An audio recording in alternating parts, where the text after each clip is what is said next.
Coming up on this episode of DL Weekly, a ton of updates coming to the Disneyland Resort Hotels. 2 new stores are open in downtown Disney. A new president for the resort. Celebrate Soulfully is returning. We talk to Teresa about her latest cruise on the Disney Fantasy and more. DL Weekly starts now. Howdy, partners. For your safety, remain seated with your hands, arms, feet, and legs inside the podcast. And be sure to watch your ears. If any of you folks are wearing hats or glasses, best remove them, because Tag and Teresa have the wildest ride in the wilderness. Well, hello and welcome to this episode of DL Weekly for the week of January 29th, 2025. I'm Teresa Urban. And I'm producer James, sitting in for Tag, who's just not feeling great this week. Well, we would like to thank everyone who supports the show, but this week we would like to give a special shout out to Emily C., Stephen and Debbie W., Chris Y., and Sarah R. for your continued support. If you would like to help support the show and get ad-free versions of each episode, plus access to our supporter-only discount and a bunch of other fun perks, head on over to dlweekly.net/support and become an official weekly tier. Well, now let's get to the news. Extra, extra, read all about it. DL Weekly reports from intrepid correspondents Tag and Teresa. You heard it here first, ladies and gents. Breaking news! Well, some big updates are coming to the hotels at the Disneyland Resort. This spring, Napa Rose will close to undergo a refurbishment that will bring French oak flooring and columns, which is a type of wood used to make wine barrels, plus new lighting and materials throughout the restaurant. Expanded counters will allow more guests to experience the open kitchen, and a new outdoor patio will also be added. I have never been in Napa Rose, so I had to go and look at pictures. I love this render design proposal. That flooring alone looks so good. It does. No, it looks really gorgeous. And I think the fun thing too is that they're expanding the kitchen so that more people can sit and eat while they watch the chefs do all of their amazing things. I think that's really, really awesome. That's such a fun way to eat. It's so different to be able to have that, especially like if you can interact with the chefs a little bit too, depending on the crazy busyness that's going on in the restaurant and the kitchen and everything. But like it feels like such a good expansion to a unique experience in the park. Yeah. They're really leaning into the wine feel of everything. So we already talked about how the oak flooring is going to be reminiscent of what they used to make wine barrels out of. But there's also deep colors of Cabernet and a new chandelier that will be installed as well that's inspired by California's Mission grapevines. I saw that in the picture and I couldn't figure out. I'm like, it just looks nice and fancy. So it's great because it's subtle. It's not like grapes hanging from the ceilings, like, obviously. Yeah. But yeah, no, it's very, I like it. It's subtle and it's, like you said, it's classy. I can't unsee it now that you've said it, of course. So that works out too. So, and a patio, you got to love more patio seating too. Outdoor dining, going to be great. Really appreciate that. Well, 2 new concierge lounges are coming to the Disneyland Hotel in Disney's Grand Californian. The High Key Club will open at the Disneyland Hotel, celebrating Disneyland in 1955. The overall aesthetic will be mid-century modern and will nearly double the previous club lounge in the Adventure Tower. A second club-level lounge will open at the Grand Californian. The new 2-story space will celebrate the California craftsman style and be located on the 5th and 6th floors overlooking the Great Hall lobby. The space should be open in 2026. All sorts of exciting updates. Well, first of all, we love the theming of the new Disneyland Hotel lounge, because who doesn't love celebrating Disneyland in 1955, of course, the year that the park opened, but it's going to be swanky and sophisticated, according to the Disney Parks blog. Again, just looking at the renderings that they have here, it looks really fun. It looks modern, but like a twist of like that mid-century modern.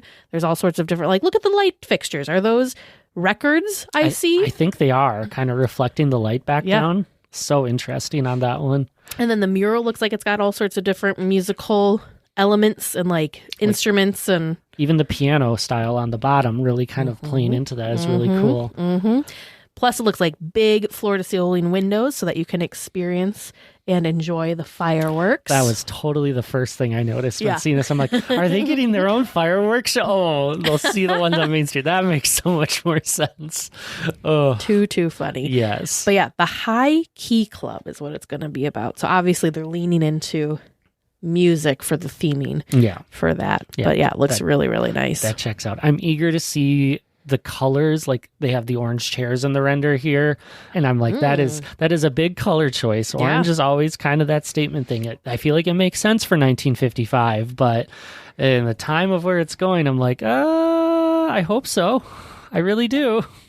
Meanwhile, over in the Grand Californian, really just kind of embracing what they have with the style. I mean, the Grand Californian just has a look, right? It looks really nice and open, vaulted ceilings in this rendering. Again, tons of windows overlooking the space.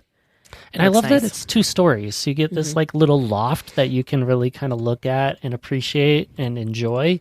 And it seems like that's just kind of like open walking space to go up, to embrace and to socialize. I did have to laugh a little bit in some of the descriptions of like, these special spaces are great for like hanging out and reading a book and going and relaxing. And I'm like, I can't imagine staying at a Disney hotel and reading a book. Yeah, right. People do Disney vacations very, very, very differently.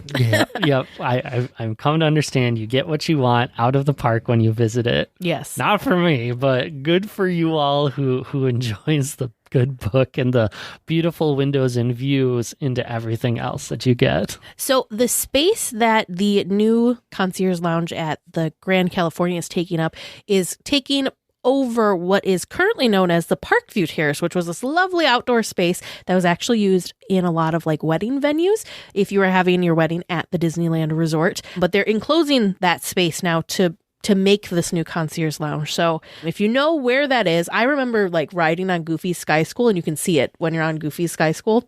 I don't ride Goofy's Sky School anymore. Maybe I was too much of a Disneyland wedding nerd that I was like purposely trying to like figure out where it was exactly. But actually I remember being on Goofy's Sky School and seeing like a wedding happening on the terrace. But yeah, it was this really beautiful outdoors space that kind of overlooked. I don't know what it was used much outside of being a venue for wedding, and it was for the actual wedding ceremonies. It wasn't even for reception. So this space may not have been getting a ton of use outside of that, but maybe they were using it also for like other events and like conventions. But that's if you're kind of wondering where are they finding this space to make these new expansions, that is one of the areas that's unfortunately going to be going into Yesterland and becoming part of this grand new concierge lounge. It does, like, that is sad, of course, to lose space, but it does seem like at least getting a space that has more regular use for more people instead of a once in a lifetime, here, come have a wedding.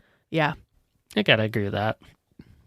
Well, all guests of the Grand Californian will benefit from this next update. New decor will be added to every guest room, including the Disney Vacation Club villas. The new designs will feature bright colors inspired by California wildflower blooms. It looks nice. I wish I had more to say. To me, so I have not been fortunate enough to stay at the Grand Californian, so I cannot talk on like personal experience. But the one thing I will say is with the concept art, it looks like a much brighter and warmer room design than what was previously there. So overall, I think it looks very nice. It looks like almost like trees arching over the headrest or the headboard of the bed with, it looks like orange trees. The carpeting is this lovely, mostly green with some browns and some golds in the coloring. Definitely having that wood kind of feel to it. Yep. You've got the craftsman style furniture feel all over, and just there's uplighting on the ceiling too that I think really brightens the space. I was going to say, you were talking about it being brighter. I'm like, those uplights above the lower wood trim does really add some good feel to that. So if that's what's making it brighter and really giving you that experience, like that is a really elegant touch, I would say, as it really feels, especially having it hidden behind that clear wood trim that fits with the rest of the room. So yeah, I don't know what it is about it, but it just looks brighter and warmer. So who knows if that's actually new, since we haven't actually been in there. But that's true. We can gush about uplighting for a long time if you want.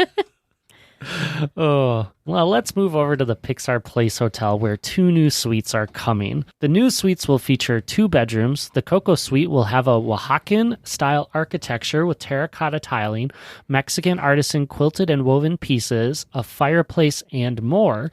Meanwhile, the Incredibles Suite will be a mid-century modern design with a spy-fi twist. A room designed by Edna Mode herself will be one of the spaces, along with a hand-scanning prop at the entryway, among other special effects. These rooms should open this summer.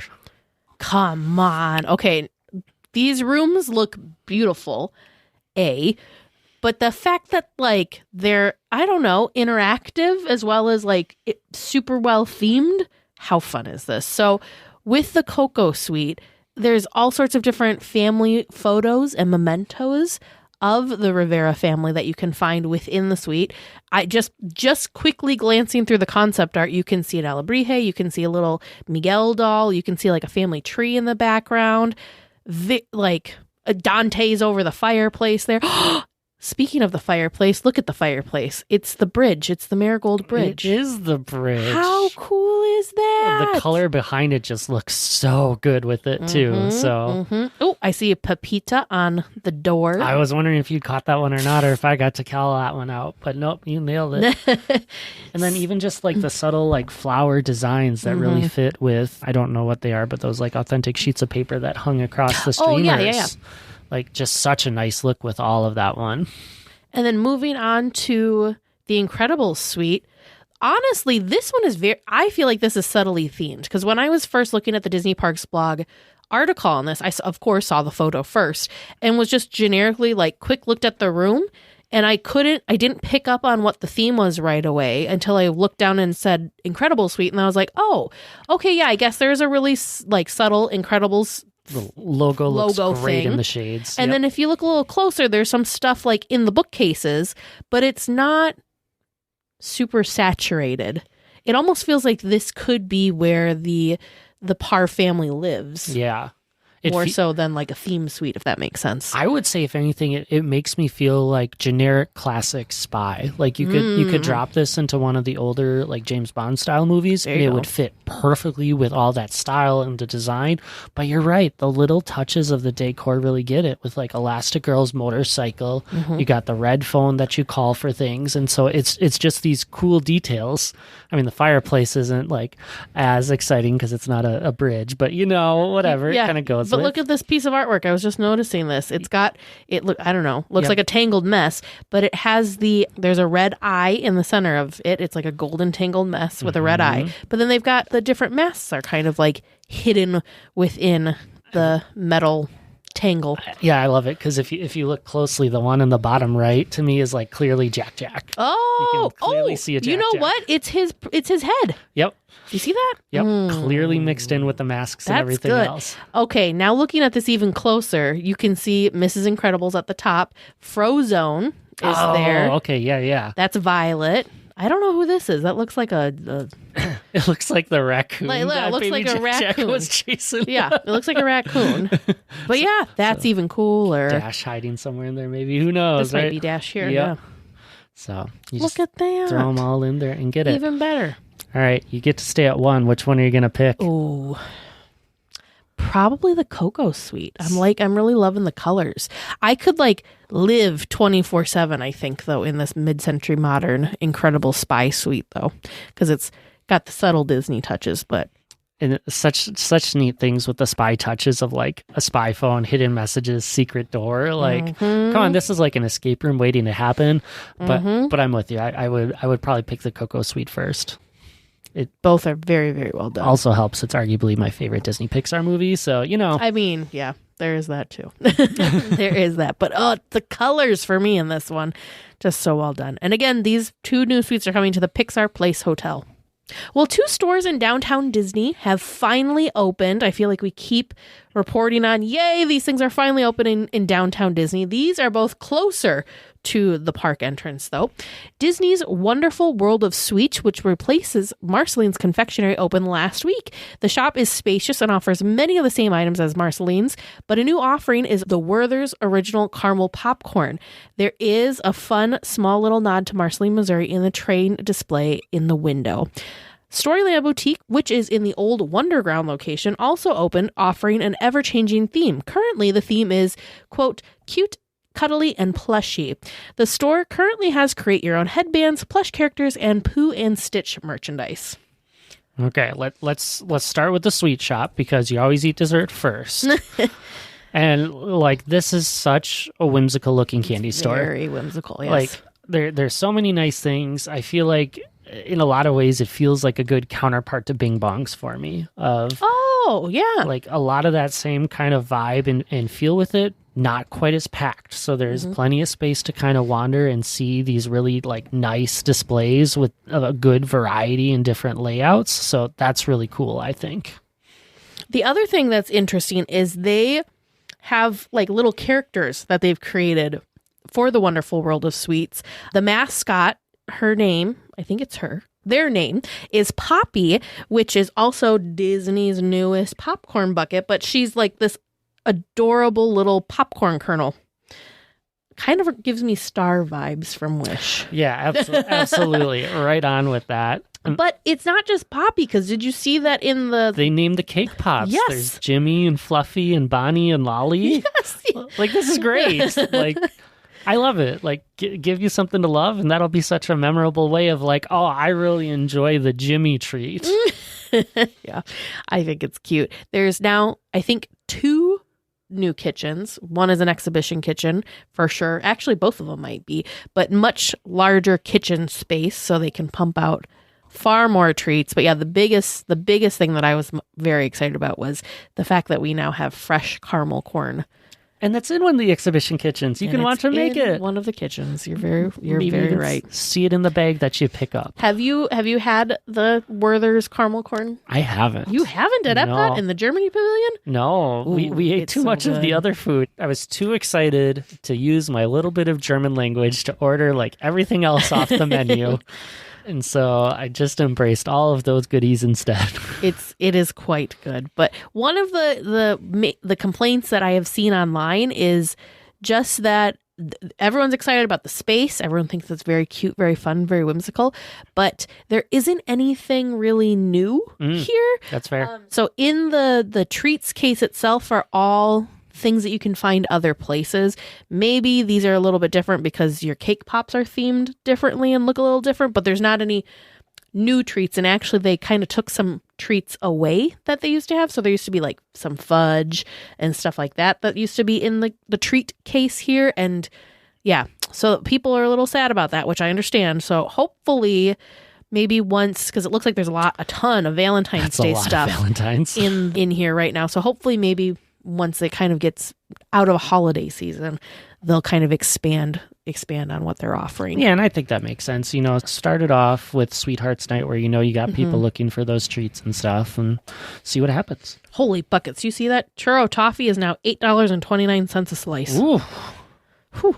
I'm trying to remember what it was when we first started getting it, but it was not $8.29, but maybe like four or five when we first discovered the joys that is churro toffee. That sounds about right. So, okay, moving over. Storybook Land Boutique. Oh, yeah. I'm always going to be a fan of things that put Winnie the Pooh front and center because I think that is such a great little franchise to feature. And there's so much variety of the characters that they have here, too. So I enjoy seeing that and just everything else that's kind of going with it. So this was wild to me because when I was pulling news stories and saw this, I was like, I just saw all of this exact merch. I walked into a shop and was surrounded by all these things and was like thinking they were the most adorable, cute. There's a store in Disney Springs that is, it's not called the same thing. It is called Disney Ever After. Okay. But it's got the same types of merch in there. And a lot of people online have been very excited because a lot of people are looking at the merch in this store and thinking, this is something that you could buy at Tokyo. Disneyland or Tokyo Disney Sea. That's a compliment. Yeah, it's a great compliment. It's very, very cute stuff. There's stuff that's really unique and original. Like, I want to say there's a stuffed animal that's Winnie the Pooh, but he's got like a very soft pink fur. So they kind of switched up the colors and made them even more cute, if that's possible. Yeah. But yeah, so I thought that was crazy. I was like, wait a minute. I've seen these things. So yeah. And I love these little displays that are like specific characters, like this Baymax shelf, this Sully shelf. Like, I think that's so cool to give everyone like your home. Like, you see your character up in lights on the top, and it's like, I want to go find all of that. Right, yeah. And, like that I love that like design and merchandising idea. So super cool. See if I can find. Neither of the two articles we had showed photos of those new different versions of characters that we know and love. Plushes, but they're there. Just have to keep our eyes out next time, right? They're there. Yep. The Disneyland Resort will have a new president starting in March. Ken Potrock, the current president, will be moving to oversee Disney's involvement in the 2028 Olympics, which take place in Los Angeles. The new president, Thomas Maslom, came from Disney Cruise Line and Signature Experiences. I want to be very excited about this because we all know how much I enjoy, and you're going to hear more about it, how much I enjoy Disney cruises. What? So I'm trying to stay very positive on this because to me, well, you've experienced a Disney cruise now. Sure to me, Disney cruises they're just elevated in the type of cast member that you typically find on a Disney cruise, the interactions that you have there. I feel like everything is like top tier Disney when you're on a Disney cruise. So I'm hoping some of that will come back to the Disney resort. I'm hoping that we have things like our maintenance issues might be addressed. And same thing even with cast members and kind of getting cast member morale boosted back up. Yeah. And just different things to just kind of pull the Disneyland resort back up. So I'm hoping that this is a very good thing and that this isn't someone that's just, this is the thing that makes me a little sad. I feel like just in the time that we've been doing this podcast, I've lost count of how many different Disneyland presidents we've had. It feels like it's ever changing, and I don't know if that's necessarily a good thing because I don't feel like they have enough time to figure out what it is they're doing to start working on stuff before they're then off to the next thing. And that's such a challenge of new leadership, right? Because you want them to just jump right in, fresh vision. All right, we're going to get rides going more often. We're going to start like really analyzing the impact of Lightning Lane and wait times on things. You know, two of the biggest complaints that I feel like people who go to the park go, but at the same time, like you can't just jump right in and make changes. You have to like figure out the culture, figure out the way to make it work. And so like you're saying, though, constant changes makes it really hard for anyone to really feel like they're succeeding. Yeah. And I have absolutely nothing against Ken Potrock. I think he did a really great job. I think he also came in at a very difficult time because he did come in during the pandemic. So that was a very different thing to kind of try and navigate and figure out and help steer and guide. So I think he did a really nice job. I do think there's still a lot of things that can be addressed around the resort, but I do understand that he came in at a very rocky, uncertain, stressful time for the park. So best of luck, though, to Ken in his next endeavors. Was that a plan, his name being Ken Potrock, that it's a little rocky? Oh, no, it didn't mean to be. Yeah. I mean, we saw Ken Potrock in the park. We got to meet him. So that was pretty neat. And like he seemed excited to be around guests and have that experience. So I'm hoping that same drive will be there out of the next president. Agreed. Well, last Friday was Anaheim Ducks Day at the resort. There was a ton of fun things to do, like a cavalcade. Guests had the chance to ride an attraction with players. There was a fan zone to test your hockey skills, and a whole lot more. There were animation classes specific to learning how to draw the Ducks mascot. You would be quick on finding those. Of course, I noticed that right away. So I have to tell you, maybe embarrassingly, maybe not, I did not know this was a thing. Oh, it is a thing. And this is such a cool thing. Like, I love the idea of a sports team really interacting with like the hometown in a lot of this way and just going for hours of being in a cavalcade, going on attractions with people, like such a cool fan connection. Like I'm going to tangent a little because I talk about this a little bit in some of the classes I teach. And there's a great article I read that was called Give NASCAR a Chance, because NASCAR has a reputation of making a left turn and going from there. But the thing that NASCAR does so well is drivers are available, they're public, they're interacting with the fans, and it makes such a committed fan base because of it. And so it's things like this that make me be like, no wonder people like the Mighty Ducks and support a team and want to get involved with it, because these public events are so cool and impactful. And I just think if I was a kid who was a Ducks fan at Disneyland and got to see them, let alone go on an attraction with one of the players, I am begging for that jersey every day until my birthday or Christmas comes. There was also a scavenger hunt that you could do at the end of it. Photo ops, themed treats. But yeah, no, seriously, how fun. And the fact that it's the Anaheim Ducks, so they're right there in the same city. I know we had a lot of weekly tiers that also were excited and went and participated in the festivities. But yeah, this is such a, like, it's an event. I don't think it's too much coverage, but it's actually a pretty big event, even though it's just a one day only thing, happens every year. But yeah, it looks like it was just a ton of fun. I'm not even a hockey person, and this looks like it was a good time. Right, absolutely. Celebrate Soulfully will be returning to the Fantasyland Theater on February 8th and February 15th. Award-winning artists and community choirs from across Southern California will take part. The headliner is 6-time Grammy-nominated and 2-time Dove Award-winning musician Doe. The second week will feature Grammy Award-nominated gospel singer Melvin Crispell III. There are some specialty dishes at Tiana's Palace and Troubadour Tavern. This always seems like such a fun, jam-packed event. Like James just mentioned, it isn't a very long event, Celebrate Soulfully, but they get some crazy good acts. I mean, come on. 6-time Grammy-nominated artists are coming to perform for this. I mean, that's wild, right? That's pretty amazing. So if you are going to be, so this is coming up February 8th and February 15th, so very, very soon. I don't know if it's too close for people to be planning last minute trips to get out there, but if you're going to be in the parks, I highly recommend you go check out Celebrate Soulfully. The events are happening back at the Fantasyland Theater, so that's the theater, outdoor theater that's back by Toontown.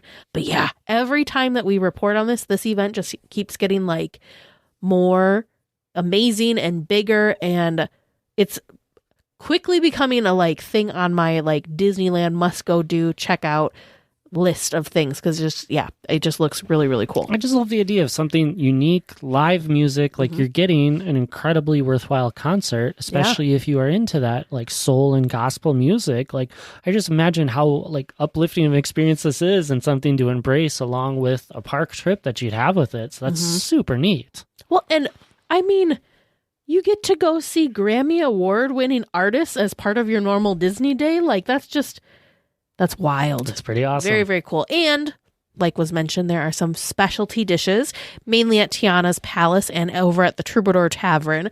These look delicious. I think it's a catfish po' boy that's going to be available at Tiana's. Yeah. And then at Troubadour Tavern, there's the fried chicken bowl. I love like rice bowls and all these kinds of things. And you throw some fried chicken on it. I'm like, I'm in. This can be heavenly. I love it. Why not?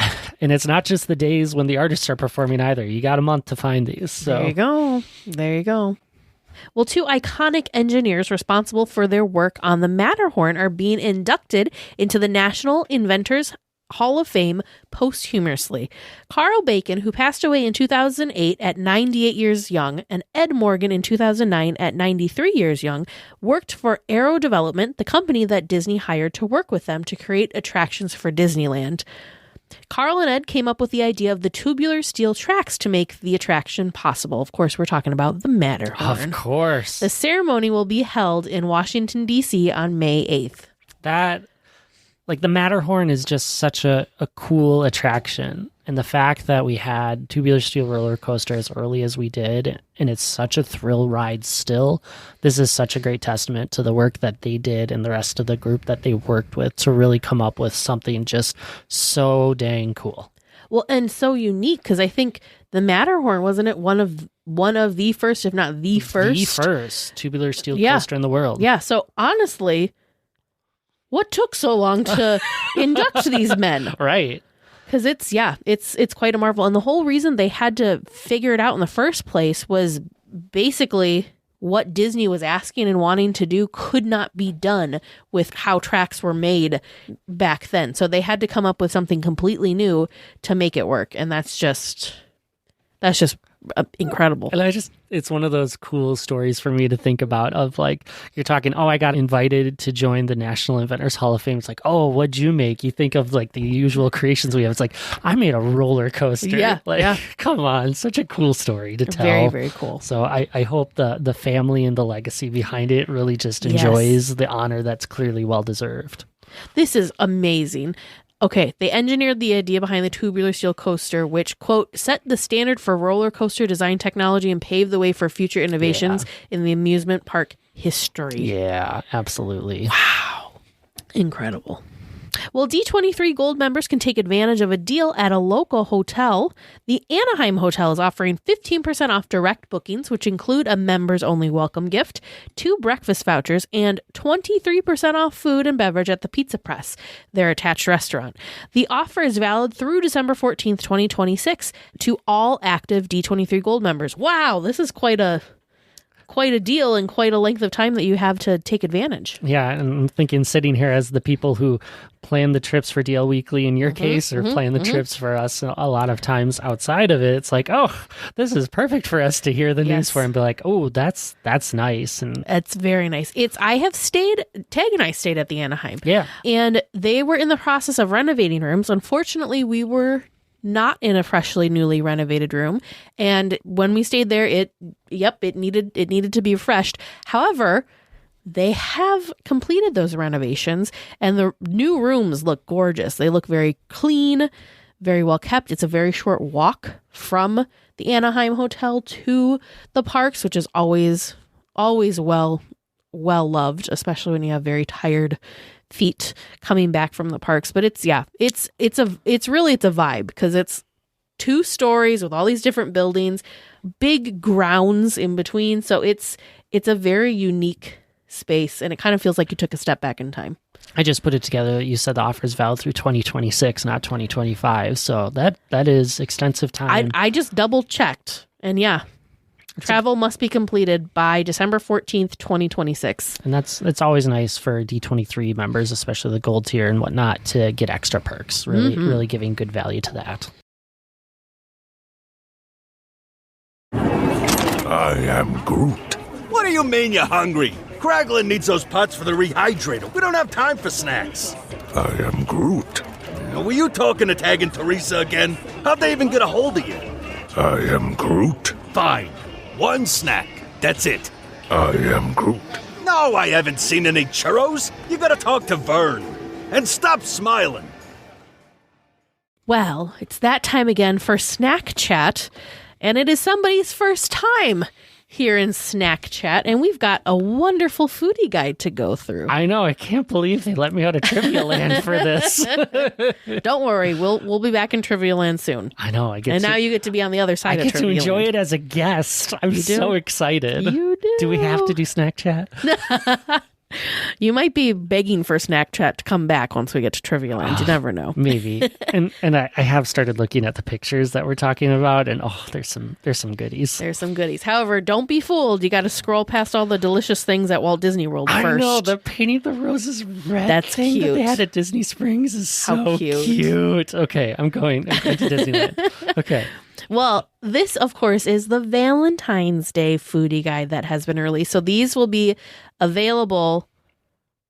Well, we'll kind of go through it because it looks like it varies. There's a lot of variety on these dates. It's true. So the first place is Bengal Barbecue, and this is only available for 4 days only, February 12th through the 16th. But they have strawberry milk, which will be served in a chocolate cracking cup and topped with cold foam. I'm so curious about this idea of the cup. Me too. Because I'm like, is it actually going to be solid chocolate that's going to hold and then you get to eat it as you drink it? I'm very confused. I need to know. I think that would make sense to me of why it's only like a 4-day drink offering, because you could probably only have so much of that available, or it's very through that is tough it's a time to do. consuming to make it. So I'm so curious about this. Yeah, and strawberry milk. I'm like, it's not just green milk and blue milk in the park anymore. There's a third option. Add into it. Yeah. Over at Red Rose, you can get it now. There's the Valentine's gray stuff, red shortbread cookie, red velvet cake, raspberry cookies, creme mousse, and heart sprinkles. Cute. They do always like to do different versions of the gray stuff because it's delicious. It's so gussied up for Valentine's Day. So at the Tropical Hideaway now through March 3rd, you can get the Strawberry Shortcake Sundae, which is Dole Whip strawberry with fresh diced strawberries topped with shortcake pieces and a strawberry drizzle. This looks really good too. It does. Very pink. So pink. I was thinking that too. I'm like, man, those shortbread pieces really stand out up against that backdrop. So I think for the next one, we just can't. We're just going to talk about the new items because there is a lot. Yes, the Candy lot of treats. Palace and Candy Kitchen and Pooh Corner have a massive list. So, but I see 3 new ones at the top for us to take a look at. So you got the Snickers Caramel Apple, the Granny Smith Apple dipped in caramel and decorated with milk chocolate and chopped Snickers bar pieces. I'm not sure what that necessarily has to do with Valentine's Day, but it looks delicious. It does. This one is fun. There's a Queen of Hearts Caramel Apple, a Granny Smith Apple dipped in caramel and decorated with red chocolate, marshmallow ears, and a black colored chocolate dress. So it looks like the Queen of Hearts. And of course, we've got some red M&Ms in there for good measure, as well as a shimmery gold crown with a little heart in the middle of that crown. It's a really nice design detail. I wonder if we will see this, if this apple will make a second appearance for Halloween time as well. Oh, yeah, if the Queen of Hearts returns as a villain, that can make a lot of sense. And our last one, the Raspberry Peanut Butter Square, peanut butter and white chocolate square dipped in raspberry-flavored white chocolate and decorated with chopped peanuts and freeze-dried raspberry crisps. I'm curious about this one, too. That sounds like a unique, it's almost like peanut butter and jelly kind of a flavor, I bet. Oh, okay. That's helping because I'm like, this feels like a lot because I feel like you're kind of taking like a white chocolate Reese's and then adding more to it. But when you say kind of peanut butter and jelly, I get what we're going for. I'm thinking that's what that is. So in addition to those new items, there's all sorts of returning Rice Krispie treats and different caramel apples and marshmallow wands and all sorts of chocolate dipped strawberries as well. So tons and tons and tons of treats over at the Candy Palace and the Candy Kitchen as well as Pooh Corner. Definitely in the air there. Moving on over to Disney California Adventure over at the Hollywood Lounge. This is available now through February 16th. Ooh, there's Valentine champagne. So it's strawberry champagne served in a Valentine flute. Limit 2 per person per transaction, so discounts apply. Good read on that little detail right there. Very important. Strawberry champagne, though, that sounds fun. I'm fascinated if there's going to be like little baby strawberries floating in it too. Maybe they're going to decorate it with strawberries as well. Yep.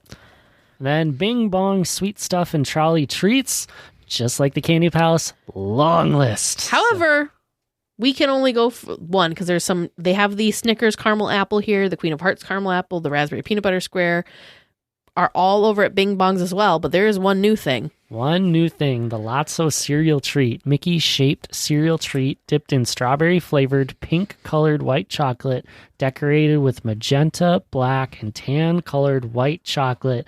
And this one's only at Bing Bong's. At Bing Bong's. I was hoping for a photo. There's not a photo in the food blog. I know. I just got to imagine what that Mickey-shaped cereal treat kind of looks like when you put all those little touches on there. Yeah, I'm curious. Especially with the tan and black. Yeah, I'm very curious what this looks like. Lotso and just how like pink and purple Lotso's character is. Like there's so much going with that. There is. Over at the hotels, they're getting on the fun too. At the Disney Grand Californian Hotel and Spa at the Great Hall treat cart, we've got Valentine's Day strawberry box, Valentine's Day Linzer cookies, Valentine's Day assorted cookie box, as well as Mickey-shaped sugar cookies. Yep, feels fitting and right on. Ooh. You just scrolled down to the Pixar Place Hotel, didn't you? Yes. Yeah, that great Maple Modern Eatery, a great Maple Modern American Eatery, I should say, available on Valentine's Day only with reservations recommended. You can have crab cakes with a caper remoulade frisee salad and charred lemon, red wine braised short ribs with garlic mashed potatoes, seasonal roasted vegetables, and Luxardo cherry jus, dark chocolate berry torte with dark chocolate mousse, seasonal berries, vanilla whipped cream, and a lace tuile. And then Moncherie, a vodka, limoncello, Luxardo liquor, yuzu, and lemon drink. This all is of a it. dinner. Yes to all of it. Ooh, that looks so good. Yeah. And the presentation on these items look like, especially that dessert, that just looks beautiful. Yeah, tuiles always are just something so nice. Mm-hmm. Well, moving on to the downtown Disney district, we've got California Churro is going to have a chocolate strawberry churro, which is... Someone cover producer Vern's ears. Yeah, it's a 10-inch chocolate-filled churro covered in strawberry sugar and drizzled with chocolate syrup. Yeah, that is a sweetie. Over in Naples, we've got the Sweethearts Tart, which is a homemade strawberry-filled tart, and the Velvet Red, raspberry vodka, Bottega something. There's the Velvet Heart, which is a vodka mix with a lot of garnishes like chocolate, raspberries, and even an edible flower. Ooh, Paseo, available February 14th through the 16th, has a chicken mole, a half bottle of Gloria Ferrer Gloria Brut Rosé, and a tropical crush cocktail. Ooh, the cocktail has vodka, churro, watermelon juice, lime juice, the Bitter Truth cucumber bitters, and simple syrup. I love mole, so I There you am go. sad that we will not be there for this one, because that is one of those treats for me I do not get often. And then also in these limited days, over at Tiendita, there's the Valentine's Buñuelo, a traditional fried pastry with Valentine's candy. That one looks really fun. I know. It's like Valentine's candy. I'm just imagining the little like chalky hearts that we get amongst things. But no. This is so much cuter in that whole Even little cuter. pattern. So, And then, of course, at Disney's Wonderful World of Sweets, which we've talked about already because they just opened, available through February 16th, where all of those are really fun, except for Bing Bongs has that one specific treat. But all of the other fun treats that are Valentine's themed are available there as well. and nicely on display there. So easy to see. We do not need to go through this because we don't want to tempt anyone with what they might be missing, because it is already sold out. But we have a released version of what is going to be available for Sweethearts Night. Tons of food available for Sweetheart Nights. They love having food for the after hours nights, which is one of those things I know Tag always talks about. It's such a shame because you have it for this night and then I never see it again. I know. They have it like really quick, but there's heart-shaped pasta and like, yeah, That all sorts of crazy funnel stuff. cake with hot honey and sugar that they have in there looks so good. Strawberry shortcake pretzel, all sorts of crazy, fun, delicious looking items. We just promised we weren't going to tempt people. I know. And what did we do? tempted them. We're so bad. But yeah, tons of fun stuff. And of course, the link to the foodie guide is available in our show notes. We first spoke with our friends over at Where in the Park back on episode 265. Amanda and Kevin create amazing and fun seek and find scavenger hunt games in theme parks all over the United States. Whether you want a challenge at the Disneyland Resort or want to explore a new place like Universal Studios, Knott's Berry Farm, or SeaWorld, there are fun game packs for everyone. From beginner to expert, Where in the Park is perfect for a first-time visit to experience. You can see all the small details that make the parks a wonderful place to visit, or challenge yourself on your 1000th visit to see how well you really know those small details that make the park a wonderful place to visit. If that's for you, then Where in the Park's for you. Visit the link in our show notes and get started. Reminder for all weekly tiers. These questions can feel like a high-speed roller coaster type ride in the dark, with self-high fives, sudden drops, and stumps. Follow all pre-launch procedures, including stowing hats, glasses, and all loose possessions in the cargo pouch located directly in front of you. Welcome to Trivia Land, where we've got some great listener-submitted questions where I kind of feel like James might be cheating because he's seen these questions, haven't you? It has been a while As since you I've can been in the tell. document looking. Luna is okay. also very excited for Trivia Land. If you All can hear right, her so barking. this might not be full-on cheating then. We will see how this goes. If I am cheating, I It's will not honestly cheating. pass. It's just using his resources. He didn't know that he was going to be on this side of Trivia Land. I Very didn't. true. It's It's not his fault that this is a shared document and he didn't realize that he was going to be a host tonight. Exactly. And I love this because most people are like, oh, Trivia Land, I'm so nervous. And I'm like, if I get one right, that's a victory for me. I'm ready to have a good time. This is awesome. Yep. And I'm excited. I'm seeing some listener names I don't recognize. So we've got some new people that are contributing. So this is good stuff. So let's see how this goes. Teresa, you ready to carry the weight tonight? Oh, we'll see. All right. Well, your first question from listener Siriana. There is a maze in Disneyland Paris.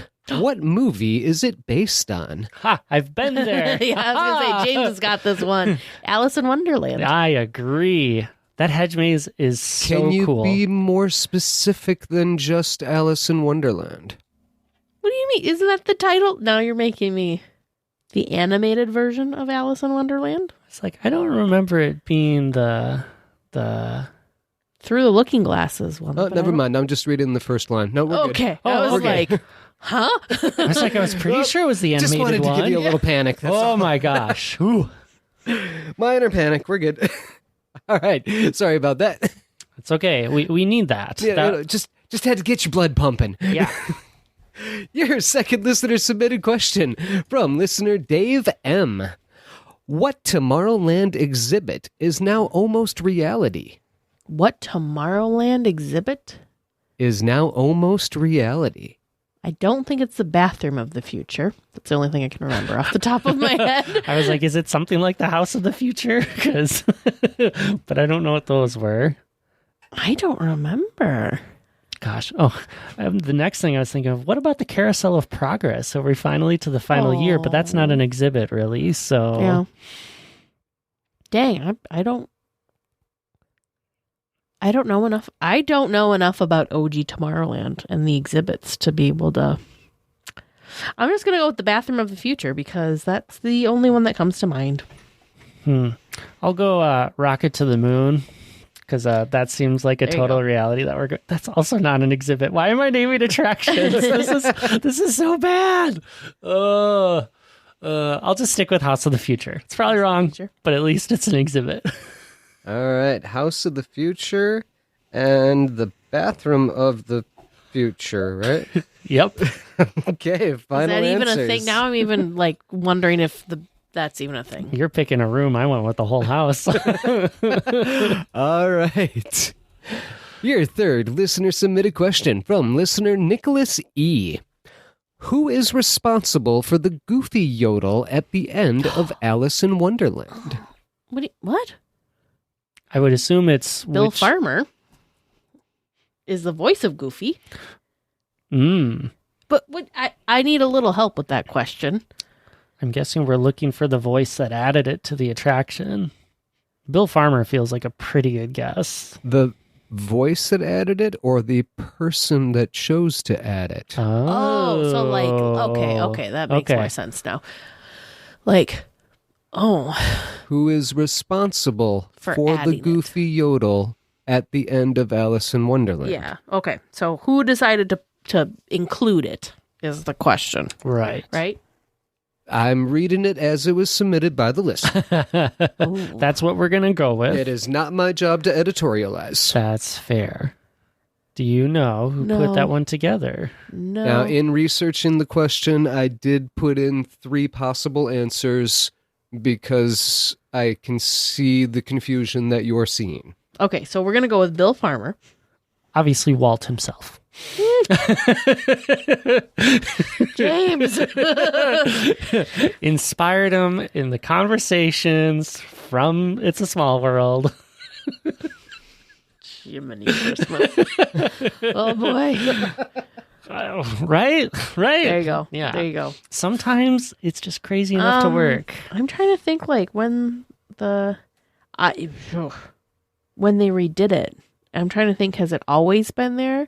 Or did they recently add it with one of the major redos or major plussings? And I'm also trying to remember when those plussings happened. Because they had to redo the outdoor vine scene. Right. Oh, man. Okay, so Bill Farmer, we're going to say, is the voice. Yep. And I'll hitch my caterpillar to that one. because I'm not going to come up with anything else Yeah. of good value. I can't think of any Imagineers off the top of my head that I think would have worked on Alice. Because, like, yeah. Kim Irvine? No. This is great. We're going to learn something tonight. Yes, we are definitely learning something tonight. Okay, Bill Farmer is our final answer. That's all we got. All right, And so by we're we, I mean combining Teresa. caterpillars, and we're going with Bill Farmer for a final answer. Yeah, it's not a good one, but it is the final. All right. And your fourth and final regular round question from Jeff from Calgary, Alberta, Canada. Ooh. Which ride at Disney World that also exists at Disneyland has been scientifically proven to help pass kidney stones? Oh, Big Thunder Mountain. I think it's funny because I think it's alleged that it's only the Disney World one that really does this well. Oh, really? Yeah, there's something about it. You know, as the Big Thunder connoisseur, as Tag would say, like the Florida one, I think is a little bit shakier. So I could believe this. So Big Thunder Mountain, is that your final answer? Final Lock it in. answer. All right. And your bonus question tonight from listener Ryan J. Why is the Enchanted Tiki Room the only Disney attraction with its own restrooms?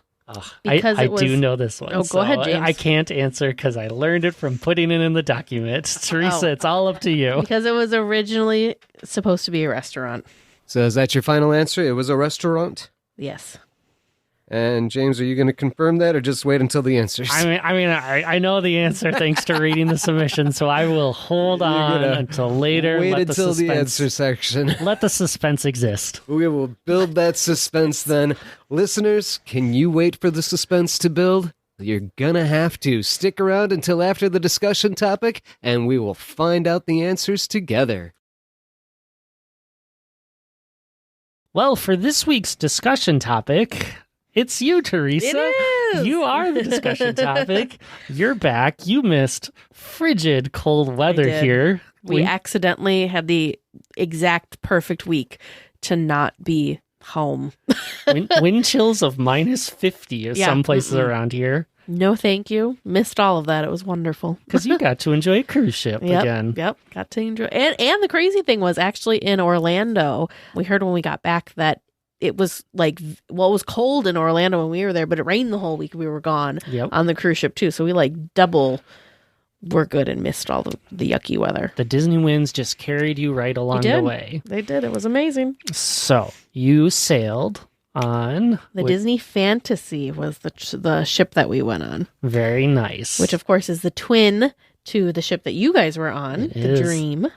Yeah, so it feels very familiar as you started showing me one or two pictures, but yeah, very different. So, so start at the beginning. What were your first impressions of the Disney Fantasy when you boarded? So it's been interesting because I am very fortunate to have gone on now 3 Disney cruises, and I have accidentally now been on all 3 classes of ship. And we can kind of talk about, I didn't feel like there were hard pros and hard cons between the 3 ships. They're all very different, and I appreciate them for that. But the biggest thing that I think even Vern noticed too is just the size of the atrium in these kind of, well, now like mid-class ships. When you enter the smaller ships, the Magic or the Wonder, you actually enter above the atrium. Oh, okay. So you enter on, what is it, maybe like the 4th floor, and you're looking kind of down into the atrium. Yep. Whereas the Fantasy and also the Treasure, we walked into the grand atrium. So we walked like on level 3. Yep. So you're on the floor of it and you kind of get to take in the grandness of it. So it's always magical. But this time was a little chaotic with the whole introducing the family and kind of quickly getting you through. Oh, yeah, they fly. They do, yeah. And this gentleman, I recorded it and I don't remember what he said, but unfortunately it was not Urban and Weisencell. He kind of got Weisencell, but then butchered Urban, which is usually the opposite of how it goes, but it's fine. It's fine. It was magical still. But yeah, no, we walked in and of course, like the ship is gorgeous. The ship is actually going into a dry dock pretty soon, which means that it's going to have the ship's version of like a refurb, and they're going to redo stuff very soon. So I was keeping that in the back of my mind because we learned that the Magic went into a dry dock shortly after we were on it, and there was nothing I could have pointed out to you that was like, oh yeah, it needs some TLC, because they keep these ships in like tip top shape. Yeah. So it's just wild. So yeah, it was gorgeous. We decided to do lunch at the sit down restaurant, which was at Animator's Palette, Yep. instead of going to the buffet. And I think that's a really nice way to start your Disney cruise, is to go do the sit down meal versus doing the buffet. I've done both. The buffet is it feels chaotic. Yep. Whereas a sit down restaurant's a little bit more chill, a little more relaxed. You can kind of sit there and get your day together once you connect to the Wi-Fi and figure out, what fun things are in store for the rest of the day. How early did you get on the ship, and did you have to wait to get to Animator's Palette? We got on the ship. Our port arrival time was 12:15, and 12:34 was when we were physically walking onto the ship. That's pretty quick. So yeah, it was pretty quick. It was a very efficient boarding process for us, which was nice. And then I'm looking here, and it was probably like 10-15 minutes later that we were seated at Animator's Palette. That was just us taking in the ship and getting down to Animators. There wasn't actually a wait to be seated. Nice. Which is very nice, yeah. Yeah, because I remember we waited for Animators when we got on our cruise as well. So that was kind of the thing. I'm like, I wonder if that's pretty consistent or not. But I'm with you. That's worth the wait to just settle in, enjoy the Disney service right away.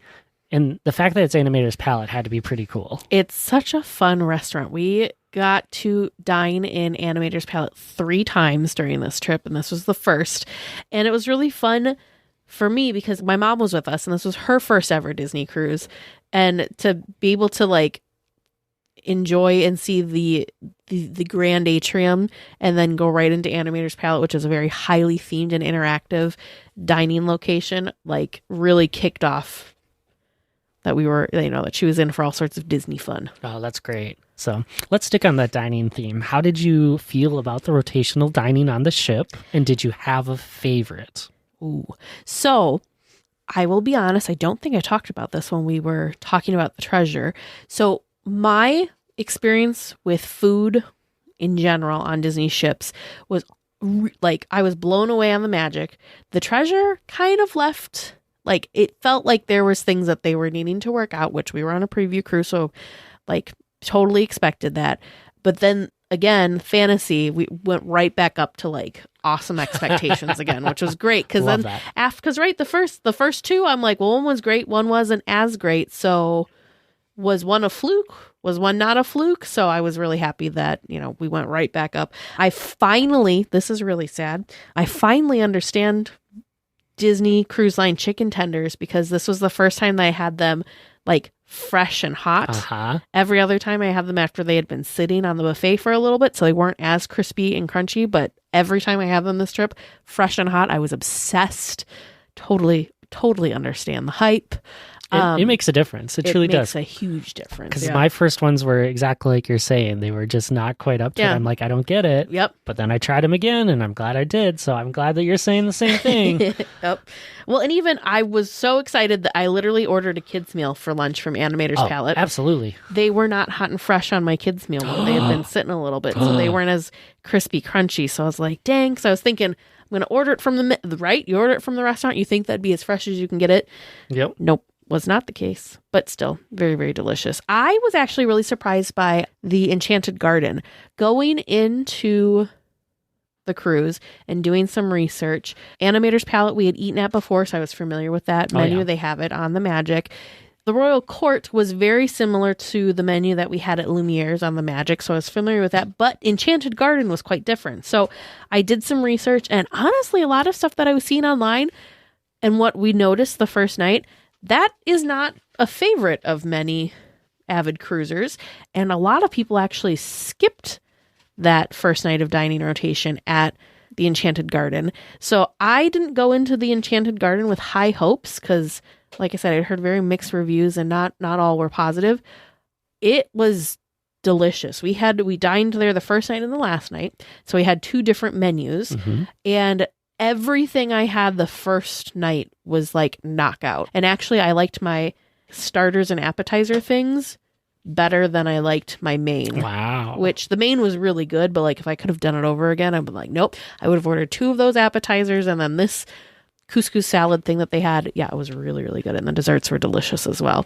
Vern was super excited because Enchanted Garden is kind of more veggie based. So there were more plant and vegetarian options for him. So yeah, it was really really delicious. What did you guys think of Enchanted Garden? I love the Enchanted Garden. Like I had my skepticism because like you're saying, and kind of like I've talked about before, I think the idea of a Disney cruise is to envelop me in the Disney atmosphere. Like I want to be all Disney all the time, kind of that weird one of that. And so that's really like a magic kind of ship that I'd want to be on to have that. And so the garden not having what felt like genuine Disney theming, but it felt so cozy and comfortable and relaxed, and the space was really good, and the food was always good. So I really enjoyed the Enchanted Garden. I think because I had a lower expectation for it, it just hit so much higher for me on my experience for it. So I also love hearing that you're like, yeah, it was so good. I'd like to go there again. Yeah. Of the restaurants, the Enchanted Garden is the least, like you were saying, it is the least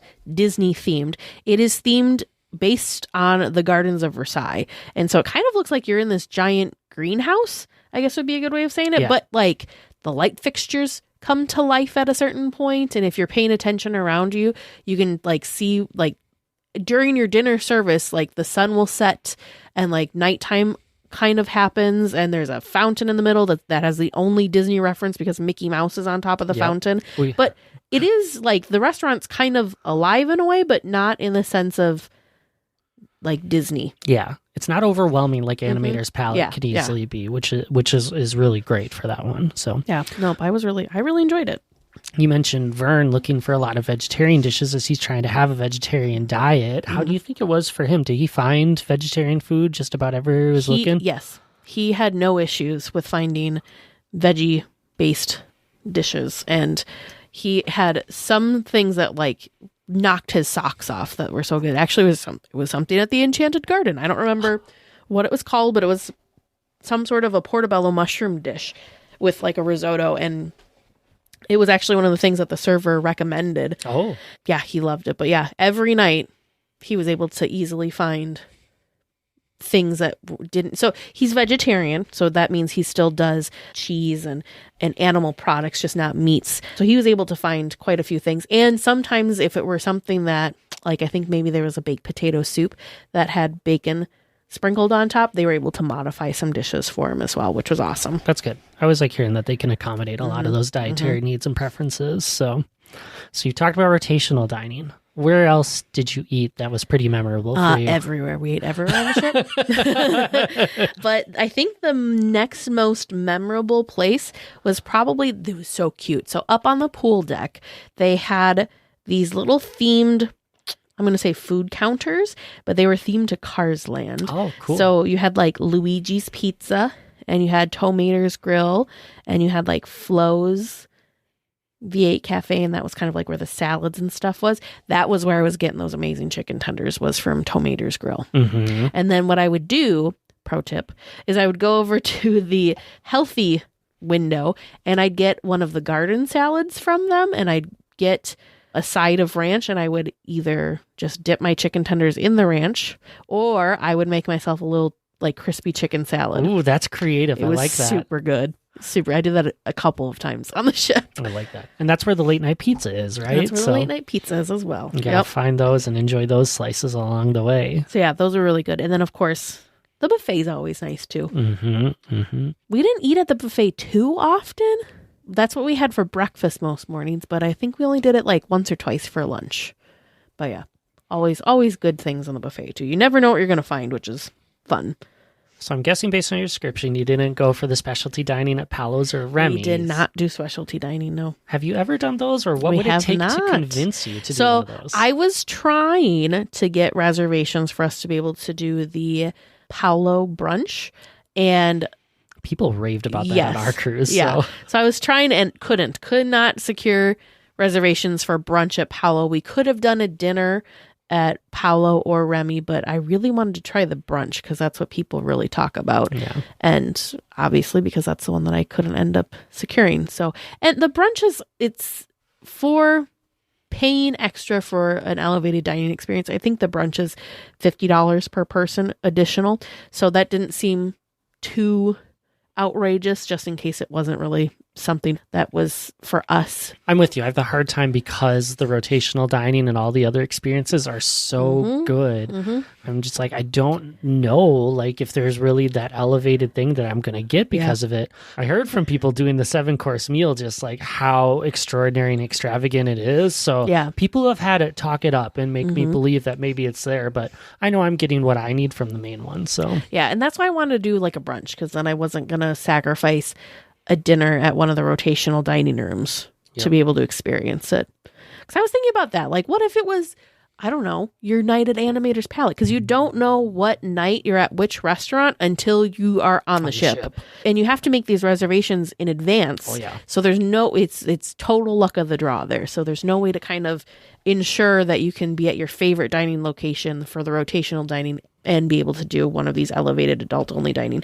We did do a ship tour, and we got to go tour those 2 areas. And gorgeous. Remy was very interesting. They have 2 very, very expensive bottles of wine on that ship. And all the Remy locations have these. But they're tied to the movie. One of them is a wine that the food critic drinks, and I can't remember. That may have been the $25,000 bottle of wine. And then there was another one that had another significance to the movie. I don't remember what it was now. But that one's like a $15,000 bottle of wine. I was like, holy buckets. Yep. We got to take pictures of the bottles of wine because they're just chilling in the case with all the other wines, which we were joking. We're like, oh, like they're chilling with the peasant wines. Yeah, it was wild. Oh, living that dream, right? Yeah, so just crazy. Okay, enough about food because I'm going to get hungry.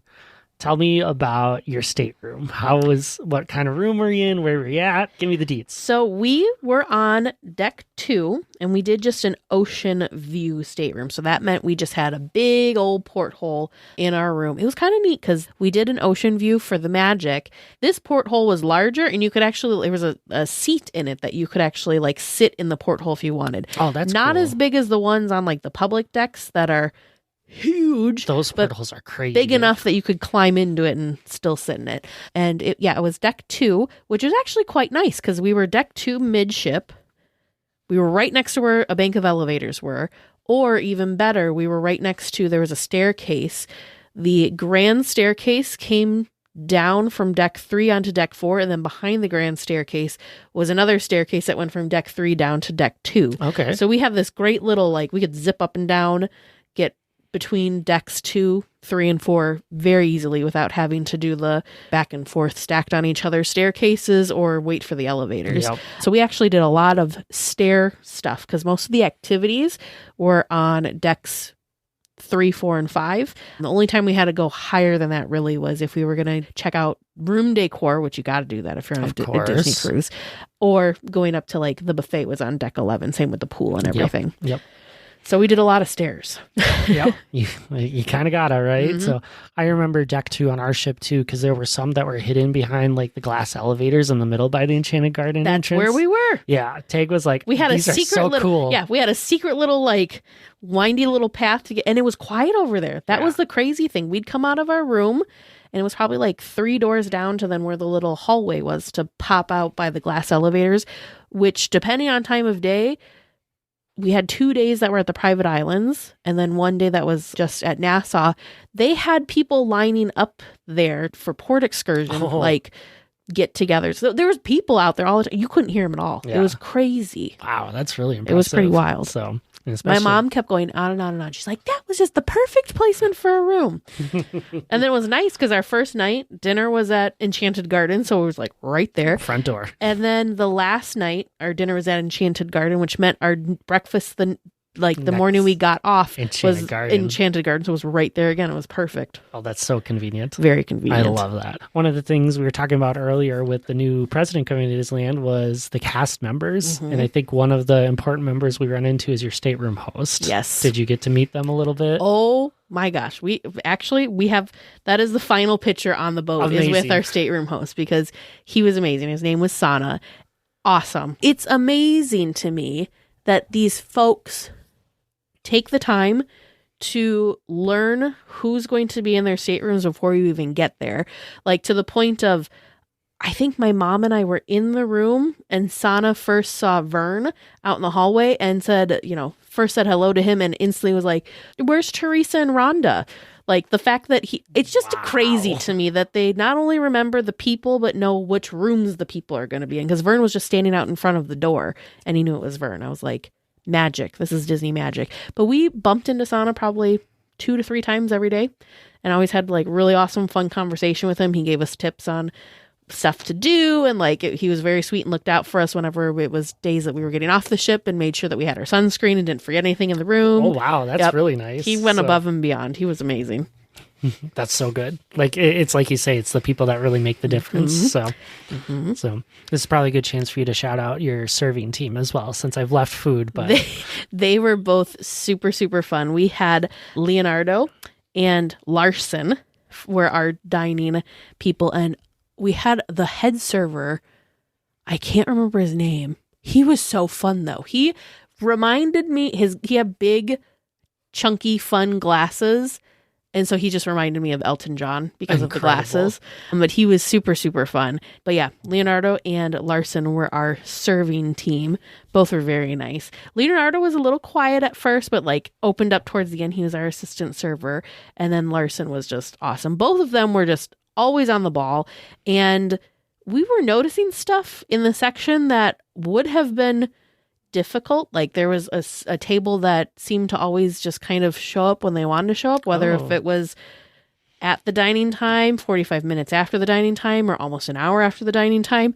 And they handled it like pros, like no problem whatsoever. They just took it like it was nothing and were able to continue to give us awesome service, as well as kind of get them where they need to be and kind of catch them up to make sure that they got their orders in before the kitchen closed and all sorts of stuff, because we had the late dining. Gotcha. So they were really amazing. You noticing that detail too is pretty darn cool. So okay, so food, host. Let's talk about the big stuff next, because you started talking about how it was a short walk to your attractions and activities.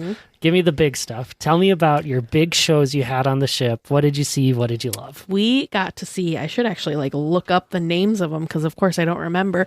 The big show that was the original show was called Believe. I don't know if you guys had that on your ship or not. I think we did.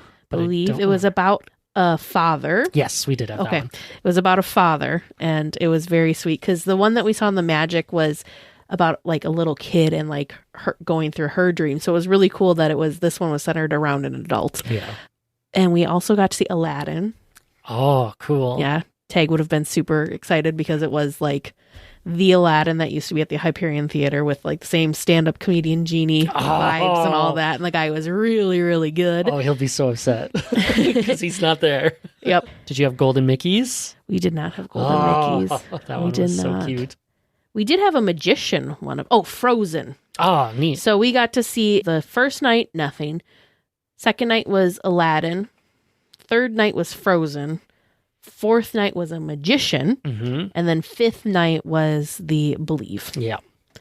Frozen was really good. So it was kind of I felt like I was still at Disneyland, because we had the 2 Hyperion Theater. Oh, that's so true. I didn't even think about that. We just needed the Avengers theme show. Oh, yeah. To really round it out. But yeah, but Frozen was really good. The person, we were joking, because the person, so of course we had the genie in Aladdin who had blue paint on. Yep. And then they had the person that was doing the puppeteering for Olaf, also all in blue paint. So we were joking, how much blue paint do these guys go through? Apparently a lot. Yeah, so yeah. And then the genie did get to reprise his role as the genie for the Believe. Yeah. Yep. And it was funny, because when he popped out, he's like, I'm back. He made it a joke, yep, still me.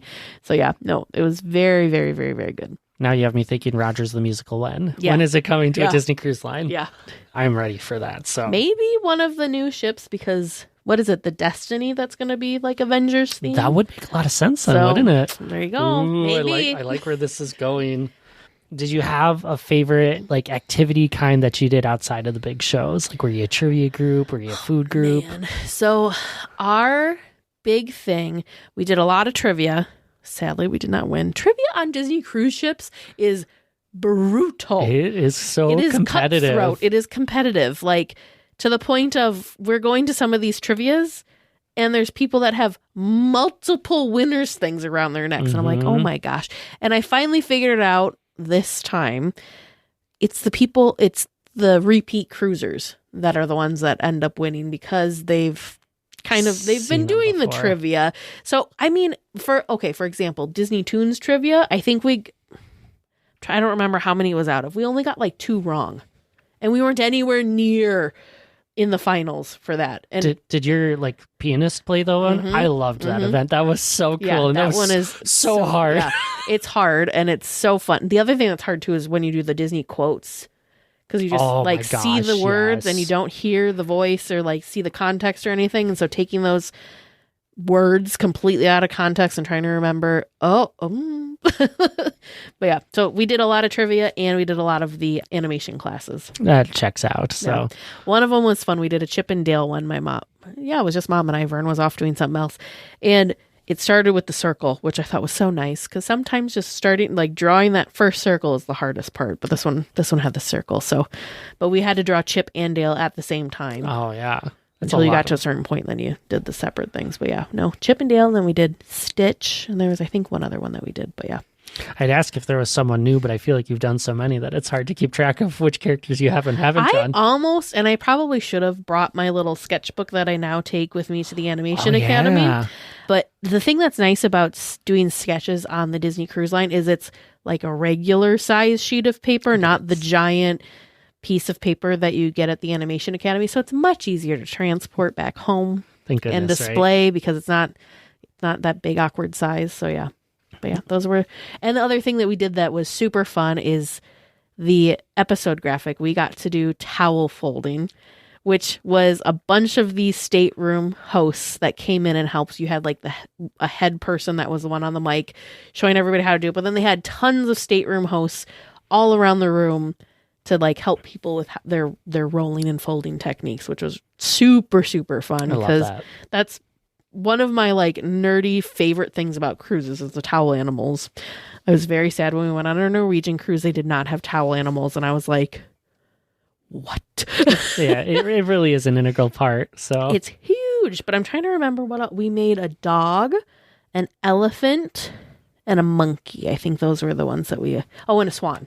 We did swans too. That's pretty good in the limited time that they do a lot of these events. So now, do you remember any of them is the next question. They gave us a little thing. Yeah, so when we left, they gave us a little like printout to like that had photos, pictures on one side and then like the written directions on the other so that we could remember how to do them when we get home. Vern was such a nerd so we got off the ship on Friday and did Disney Springs Friday and then stayed over Friday night before a flight on Saturday. And so when we were leaving the hotel Saturday, Vern, he was trying to keep himself sharp on his Disney towel folding skills. So he left a swan in our room. I love that. That's so nice. So yeah, that one was super, super fun. That's cool. Because I remember on our last non-Disney cruise, we did a napkin folding thing, kind of that same idea, but I don't remember how to do any of those. There was a napkin folding thing at some point, but towel animals were like, yes, that's the thing. We got to do that. So did you do Pirates Night or were there other theme nights? There was Pirates Night. Yep. There was Pirates Night. This one was similar to what they do on the Treasure and also the Wish, where they have like 2 pirate shows. There's like kind of a pre-pirate show, and then later is a pirate show that then ends in the fireworks. The Magic, I only remember there being one pirate show. Like it was all wrapped into one thing. Yep. Along with the fireworks. But yeah, there was 2 little pirate shows, which was fun. The first one had Captain Hook and Smee came in, and then the second one, Jack Sparrow was part of. Something for the oldies, something for the newies, right? Yes.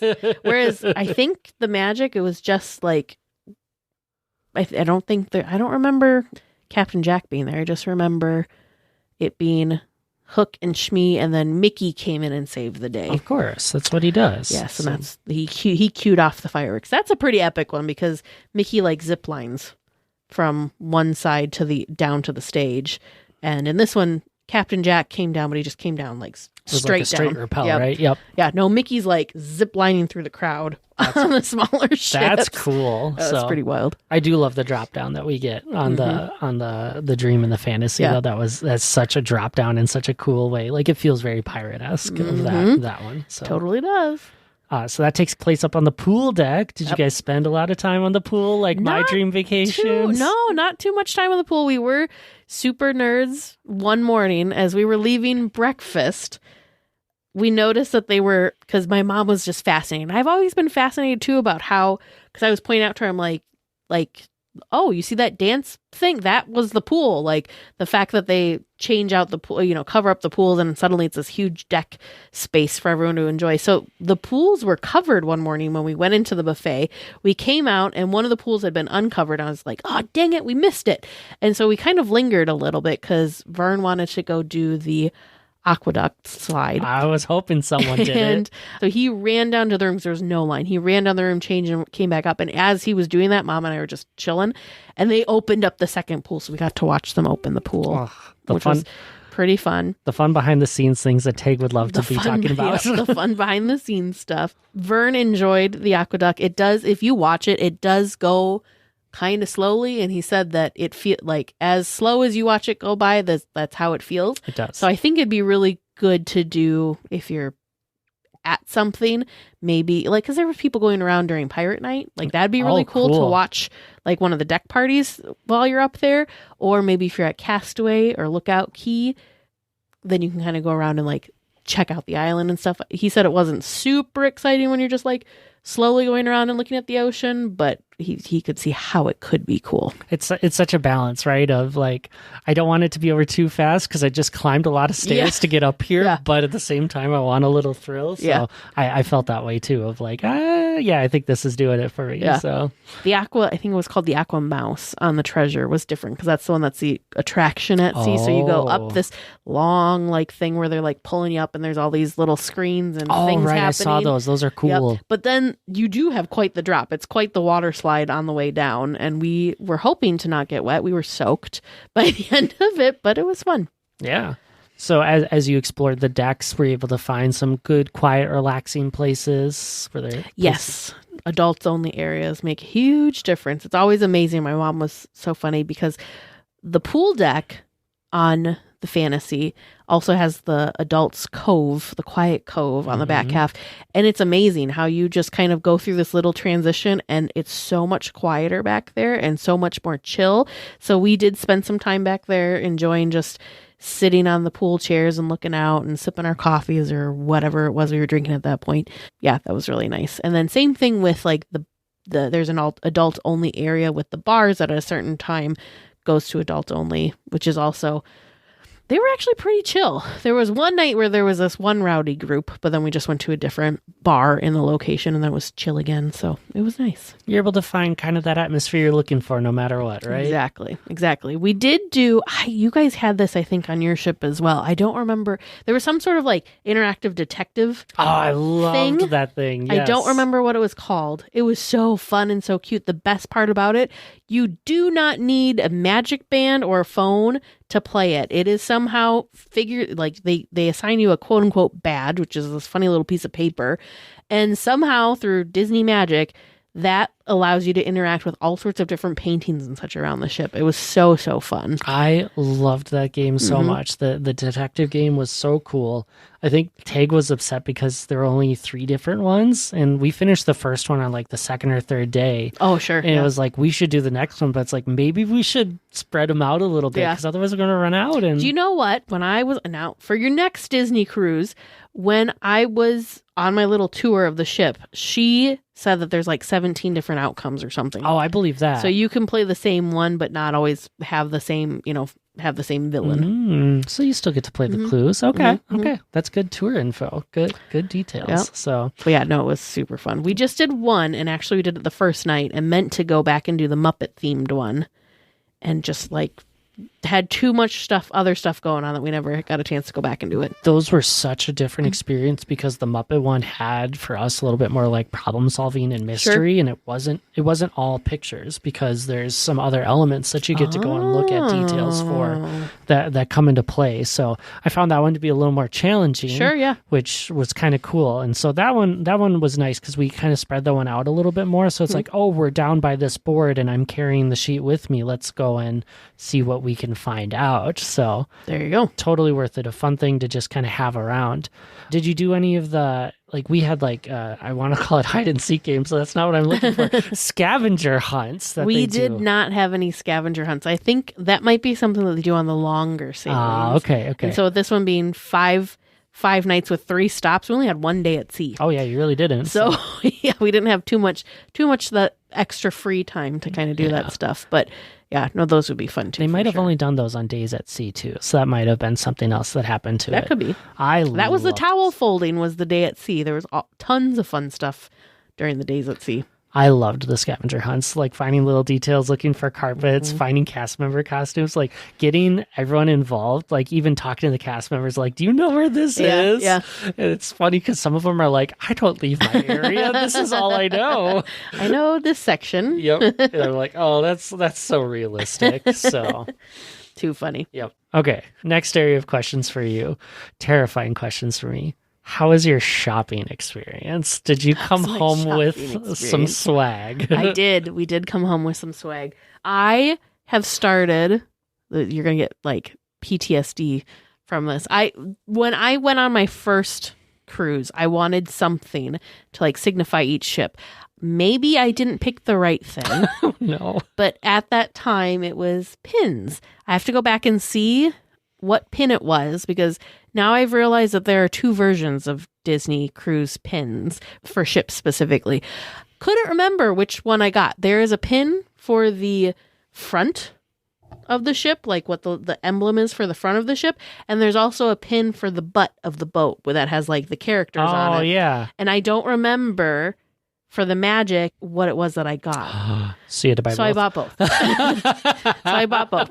And then they also had this really beautiful set of ears themed to the Disney fantasy ship that had one ear has the butt characters, as I so lovingly call them. And it was Dumbo. Dumbo and Timothy Mouse were the ones painting the design on the back of the fantasy ship. So they're on one ear, and then there's just like the Disney fantasy logo on the other ear. Mm-hmm. So I got those as well. And that's all I got for ship stuff. And I did get a Lookout Key t-shirt and pin while we were on Lookout Key. They didn't have a Castaway Key pin.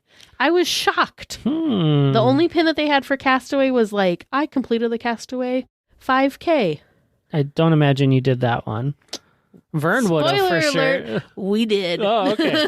But that's a future conversation. That is a future conversation. We don't need to get into but that one. I was really surprised. They didn't have a pin when we were there in December during the preview cruise. They only had the 5K pin. And yeah, same thing again. There was only the 5K pin. I'm like, well, isn't there just a normal, regular Castaway Key pin? All out. Apparently a very popular thing. All right. So, all right, coming back on the ship. Can't get to our islands yet. That's later.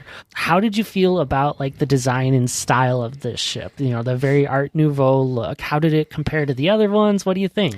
So this was like the Magic on steroids. It was the Magic was themed very similarly, but everything was just bigger in this ship. So like the atrium is bigger, which then makes the chandelier bigger and the staircase bigger and all that. So very much like the Magic. Now, what I've learned, though, is they went a different way style-wise with the newer ships, with the Wish and the Treasure.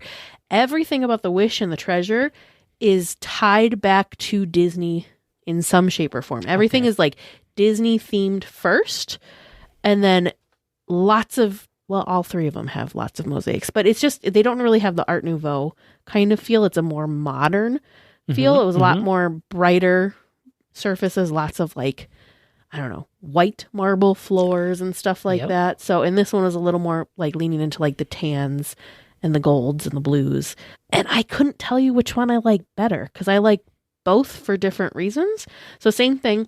Staterooms are kind of more nautical themed on the fantasy and the dream and the magic and the wonder, whereas with the Treasure and the Wish, they're movie themed. So they're very Disney themed. So you're in like an Aladdin themed room, or you're in like a Up themed room, or, you know, whatever. So different.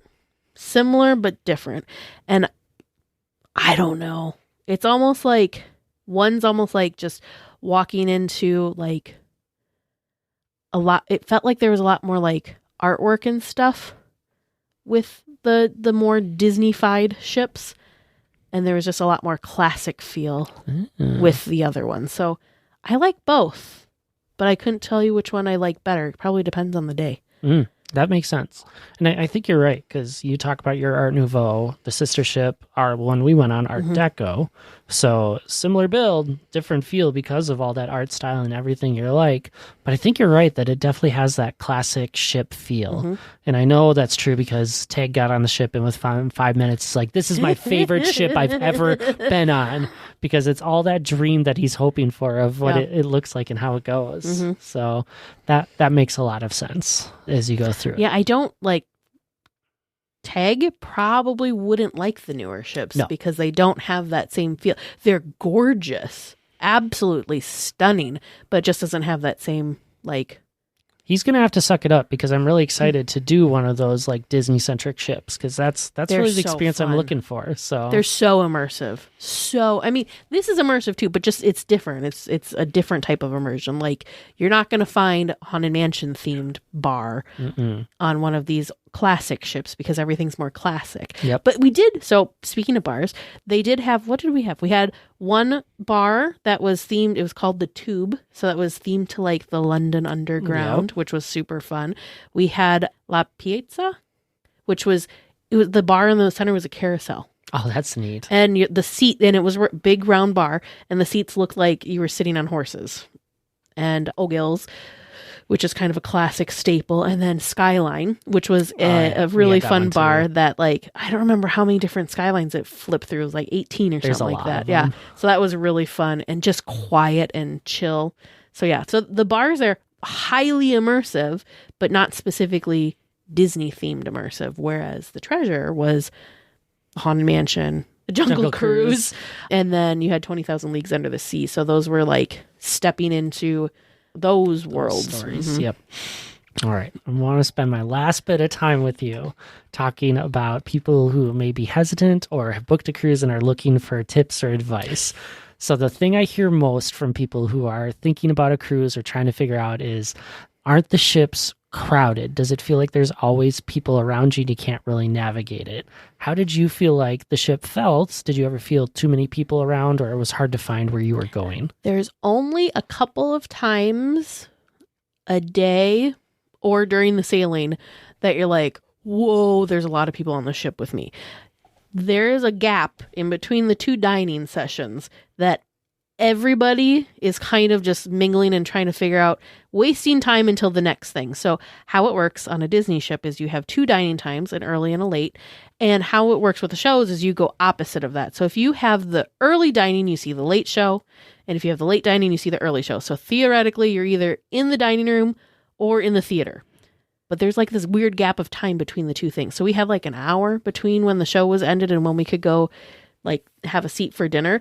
And the people that finished dinner also had that weird hour of time to then when they could go to the show. So everybody's just kind of like chilling and kind of in the same space, because the theater and the dining rooms are on like the same floors. So that's kind of a pinch, like, whoo, there's a lot of people. Getting on and off the ship for like those days, depending on when you go, can also be like, whoo, there's a lot of people. And things like Pirates Night or any of the deck parties, they do those once. So if anybody that wants to see those that's on the ship are all up there at the same time. So those can feel a little overwhelming. The thing with the split pirate show was kind of nice, because it was very busy for the earlier pirate show, not as busy for the late pirate show, because that one was at like 10 o'clock. Oh, wow. Yeah. That's late. So it was late, and that was the fireworks one. So I think a lot of people opted to go to bed. My mom was one of those, opted to go to bed instead of stay up for the fireworks. But overall, it's so weird to me how you can be on this ship full of people. We were told there's 1,500 cast members on this ship. That's just cast members making everything run. Yep. I don't know what that means for how many people were just guests on the ship. So there's thousands of people on this ship, and very rarely do you like realize that there are thousands of people on the ship. Another tight thing is like elevators, because sometimes the elevator would suddenly be like, okay, I don't think we can fit another person in here. But then at other times you had corners completely to yourselves and hallways and corridors completely to yourself and nobody else around. So it's wild. Mm-hmm. And if you really, because one thing too is if you're an adult not there with children, or even if you're an adult there with children, sometimes the pool deck is just very overwhelming. It's very loud. There's tons of people. And you just are like, wow, this is a lot. Just take some time and go into like the adult only areas, because you can just very quickly forget that that's all there. And it's literally right there on the other side of a wall, but you can't hear it. You don't feel that like, oh, there's people all around. So it's very strange. And I was trying to explain that to my mom, because again, this was her first ever Disney cruise. Yep. And she kept saying stuff like, there's like nobody around. Like there was many, many times throughout the cruise that we'd be in the atrium and there's nobody else there. Yep. Which is wild. But because when you first enter, everybody's there. Everybody's trying to get pictures of everything. And my mom and Vern were kind of falling in that trap. I said, just wait. I said, by tomorrow, like you can get your pictures and not have people all over the place while you're trying to get your pictures, because suddenly this is not the most popular space for the rest of the cruise. So it's very interesting. I forget, what statue did you have in your We atrium? have Minnie. Oh, okay. Yep, we had Minnie, and she was like Flapper Minnie. Oh, nice. Yes. Cute. Fun fact, she is the only one that has a physical character version that also wears the outfit that the statue is wearing. Oh, interesting. So she's that's you guys. I think you guys had it. It was when she wears that like peacock nightgown. That's the outfit that she's wearing in the bronze statue. I think she wore that for Golden Mickey's when it was fancy night. So that checks out. Yep. Ah, interesting. Yeah, because our atrium was kind of like peacock themed. That was like the colors of the chandelier, and then our carpeting was like peacock feathers going down the stairs. So yeah, I can see your statue now, and I've never seen it, so that's great. So, but yeah. All right, fun facts and tips. I'm going to kind of rapid fire situations. Okay. If you've got an idea, throw it out there. If there's nothing special, easy to go with.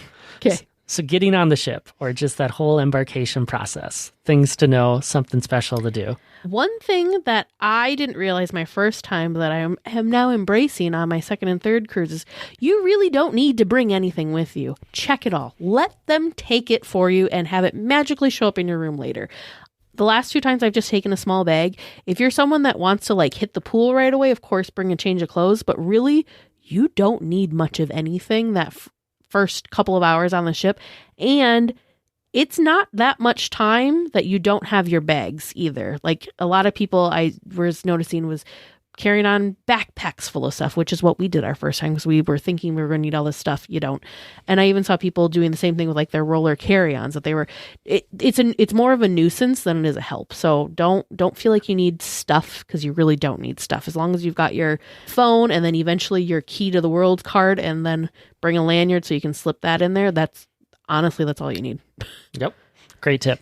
How about dining? Any secrets for especially like the rotational dining rooms? So this is not really a rotational dining room secret, but I love this. If you go on a Disney cruise, I feel like you need to. It's like a rite of passage to order a Mickey premium bar to your room for room service. You have got to do it. It's included. You do need to tip the person that brings it, but the Mickey premium bar itself is included. No additional charge for that. But when can you ever room service a Mickey premium bar for free? It is pretty awesome.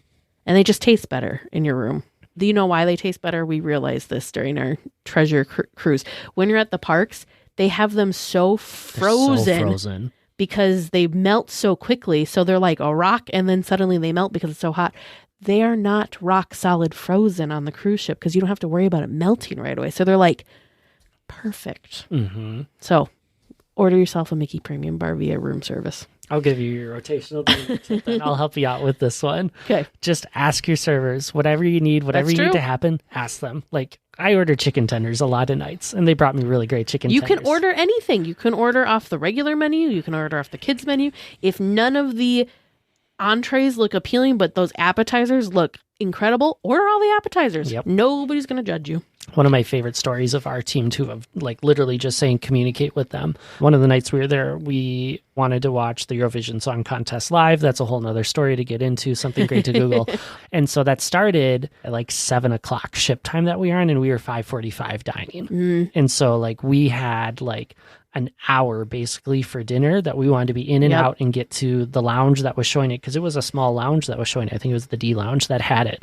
So we told our server, and he said, you get here at 5:45, I'm going to have you out of here before 6:45. Like, we had appetizers at 5:50. People were still being seated.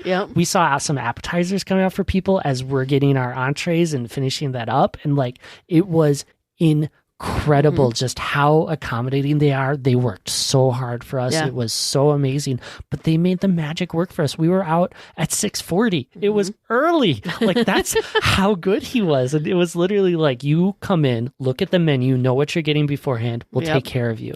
And literally did. That team was just incredible. That's awesome. So the other thing too, which is kind of a pro tip for dining, is if you have something like that where you've got something that's not jiving, or maybe your kids want to hang out at the kids club and not come to dinner, you can order your meals and ask for them to go.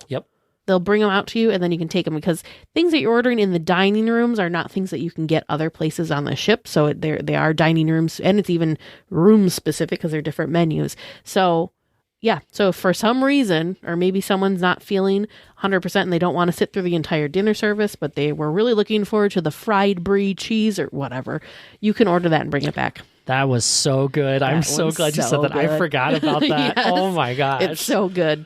That is a must try. And that is a tip for me too that I carry over about like the show nights. Since the shows only happen one night, if you want to see it twice, like we did Beauty and the Beast, I didn't think about, could we get our food to go that day, eat it at a time between the shows, and then see it? That would have been really smart to do. Next time, now you know. Now we know. Yeah, because Beauty and the Beast was incredible. So I'm like, I hear you raving about Aladdin and Frozen. I'm like, I'm excited to see more of these shows. So any other big activity tips or excursion ideas or whatever that you think someone should hear or would really benefit from? One thing to think about with the stage shows, maybe I shouldn't be giving this away, but don't limit yourself to being on the pool deck to watch the stage shows, because the pool deck, I mean, if you want to do the dance party thing, the pool deck's the place to be. But if you just want to watch the show, go up to the next deck and find yourself a spot around the rail, because then you don't have to be front row, but you feel like you're front row because you can still see everything. You've got a great view of the jumbo screen if there are things for whatever reason you can't see. I did get to experience the Sail Away party front center for the Treasure, which will never happen again because that was a preview cruise, which was not full. So we got very lucky to get front and center, but like that doesn't happen because there are just so many people. There are people that even go up way early to make sure that they've got great seats. So if you're not someone that wants to go up early and don't need to be front and center like that, look up. Go on the upper decks because it's actually a really great view to kind of look down. And actually, I think it's better for fireworks to be on those upper decks to then be able to watch the show and then quick turn and watch the fireworks unobstructed. It's true. Teg was really intentional. The fireworks are on this side of the ship. Let's get a spot so we can see them clearly up there. And we had a great view of all the Pirate Night stuff. So that was great. So yeah, you don't have to be right there on the floor front and center, and sometimes you're going to miss more if you're on the floor not front and center. So yeah. And the other thing, don't be afraid of the stairs. A lot of people, when we would take the elevator, because again, we were on level 2. So when we were going all the way up to 11, we would take an elevator. Yep. Because that's just a lot of stairs. So we would take the elevator. But on the elevator, we would see people taking it just like 1 or 2 flights. Those stairs there, they're pretty easy. So don't be afraid of the stairs. If stairs are something that you're okay with doing physically, just don't be afraid of the stairs. Yep. We had fun on our behind the scenes tour. A little nugget we learned of deck 4 was our like adults only area section, and deck 5 had the kids zone. Oh yeah. And the ceiling on deck 5 is intentionally shorter, so it feels like a kid thing. Yeah. And that was just so cool. Isn't that wild? We did that on our tour too. It was funny because she didn't tell us why. I knew why because we had done the magic tour previously, and so we'd already learned this. But she's like, everybody just want you to put your hands above your head. Okay, that'll make more sense on the next stop. And then we just went up, took the stairs down from whatever level we were on down to deck 5. She's like, all right, everyone, put your arms up again. Can you touch, how close are you to the ceiling, or can you touch it? Yeah. Makes sense. Super, super fun. But yeah, great, great time. It's one of those things that even being a Disney Parks fan, I find so much enjoyment of it, because even though it's not attractions and it's not park specific things, you still are very much in the Disney bubble, and you get a lot of the same like excitement and fun and enjoyment and camaraderie with all sorts of different Disney fans that you're meeting, and all of the fun people that are working on the ship and helping make your adventure like super magical. So it's very similar, but also very different, but in the best possible way. Honestly, now that I have done cruises, I'm almost going to be giving people advice. If you're thinking about doing a trip like to one of the parks and that feels very overwhelming, forget it. Go on a Disney cruise. If the reason you're going to the parks is because you want your child to be able to meet the characters or whatever, and it's not ride specific, go on a cruise. Because the nice thing, I was talking with a coworker on this, the nice thing is your room's right there. So if somebody needs to take a break, no big deal. And they can go take a break and everybody can continue on. You're still seeing tons of characters and princesses. You're still getting to do fun stuff like trivia, plus there's pools. There is not a lack of things to do, even though, again, you're not in a park. And especially for the kids. Yeah. And if you just want to chill and relax, you can chill and relax. And different people in your party can do different things, and you can still all be doing stuff together without having to like, where are you? And feel like you're lost because you're in this giant park space, especially if you're thinking something like Walt Disney World, which is massive. Mm-hmm. But yeah, I think it's a very enjoyable Disney experience, and it's way less stress. Well, I think that's a good spot for us to pause, because I know Tag is very excited to talk about your island experiences, probably more of your characters too along the way. So those are secrets that you're going to have to try to hold on to for another week. I don't know if you'll be able to, but good luck. Yeah, Tag and I are just going to have to avoid each other so we don't talk about it. That's typically what we do, is we just avoid each other until we come on the podcast so we can talk about it. Well, it'll be great next week when we carry on this conversation. Well, you've heard us talk about our great experiences staying at the Howard Johnson Anaheim. Well, we have partnered with them to offer our listeners some cool discounts. Weekly tiers can get 15% off their stay. To take advantage of this discount, head on over to DLWeekly.net and click on the Howard Johnson logo. Be sure to use the promo code on the site to get the discount. It's okay. I'll be the only weekly tier without an answer. Make sure you send your questions to Producer James or Producer Vern at trivia@DLWeekly.net. Welcome back to Trivia Land, where we are going to find out the answers to tonight's questions, see if James actually remembers anything from putting it into the shared document, and did Teresa carry him? How are you two feeling about this? This was so much fun. Now you know how it feels on this side. I don't know. You guys this was always a fun seem week, to have though. angst and like dread, and I'm like, this was great. This was a fun week.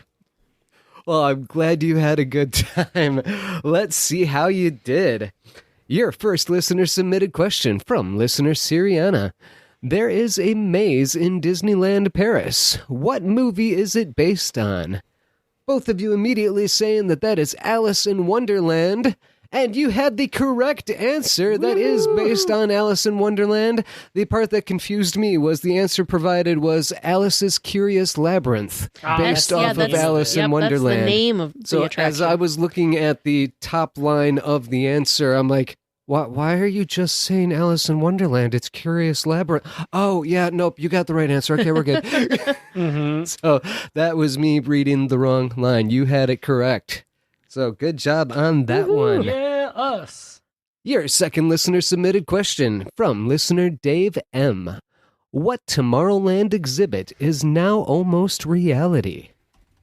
Teresa said, the Bathroom of the Future. James said, the House of the Future. A little broader scope on that. Yeah, more variety. Yes. The correct answer that we were looking for. This exhibit existed in 1992, and it is starting to kind of become reality in this day. It was The mission to Mars. Oh, okay. I was pretty close. Your original guess was pretty close, much closer. I feel way better about that now. Your rocket to the moon, at least you kind of had the, going out into space. It evolved into Mission to Mars. That's the best thing about it. So wow, we just learned about that a few weeks ago on my moon-themed trivia. We did. We did. And your third regular round question from listener Nicholas E. Who is responsible for the goofy yodel at the end of Alice in Wonderland? After much debate, you decided on Bill Farmer. I can kind of give you partial credit on that one. We will take partial credit. Yep, absolutely. Bring it on.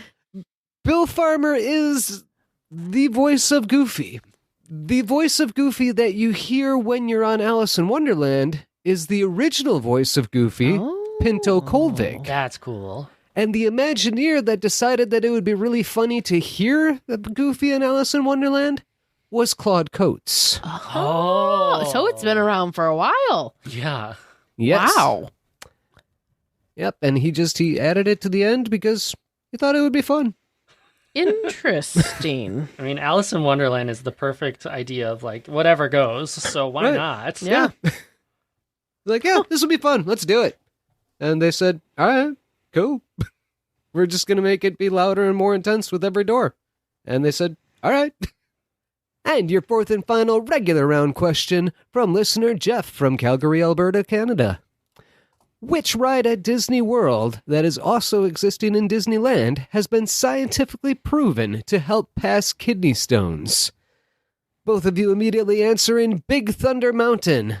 The correct answer that we were looking for is Big Thunder Mountain. Yeah, us. And there is actually a link that was given with the answer from livescience.com. And we can maybe get this into the show notes somehow. But seat assignment turned out to be important. Oh, gosh. When the researchers were seated in the rear car of the roller coaster, the kidney stones, regardless of their size or location in the kidney, passed nearly 64% of the time, according to the study. That is like That's pretty serious wild. success. Yep. I just love that there was like an actual study. Yes. Like someone believed it because someone told the story of, you got to try this. I know it sounds crazy, but you got to try this. This ride shook me up so hard that it did this for me. You should research It this. dislodged and helped me pass my kidney stone. Yeah. Crazy. Yep. So if anybody's really interested in it, you can look it up, livescience.com, kidney stones roller coaster. And your bonus question tonight. From listener Ryan J.